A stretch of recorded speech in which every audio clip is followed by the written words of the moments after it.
ছোট একটি গল্প। একটি মেয়ে অষ্টম শ্রেণীতে পড়ে এবং একটি ছেলে দশম শ্রেণীতে পড়তো। তখনই তাদের মধ্যে একটা রিলেশনশিপ তৈরি হয়। 2 বছর যাবৎ সম্পর্ক খুব গভীর হয়ে ওঠে। তারপর মেয়েটি যখন দশম শ্রেণীতে উত্তীর্ণ হয় তখন মেয়েটির মা বাবা তাকে বিয়ে দেওয়ার সিদ্ধান্ত নেন। কথাটি মেয়েটি ছেলেটিকে বলে, এখন কি করবা করো, আমি তোমাকে ছাড়া বাঁচব না।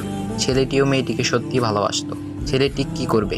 ছেলেটির বড় ভাইও আছে একটা, কিন্তু সেও বিয়ে করেনি। তখন ছেলেটি বিয়ে করার প্রস্তাব দিবে কেমনে? মা বাবাকে কিভাবে বলবে সে? চরম টেনশনে পড়ে গেল সে।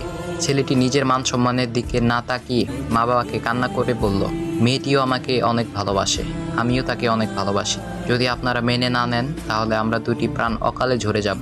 এমন অবস্থা দেখে ছেলেটির মা বাবা রাজি হয়ে গেল। ছেলেটির মা বাবা এই এলাকারকে নিয়ে বিয়ের প্রস্তাব পাঠালো। কিন্তু সমস্যা হচ্ছে মেয়ের বাবা কোনোভাবেই রাজি নন। তিনি পরবর্তীতে থ্রেট দেয় যে দ্বিতীয়বার বিয়ের কথা বললে আমি মামলা করতে বাধ্য হব।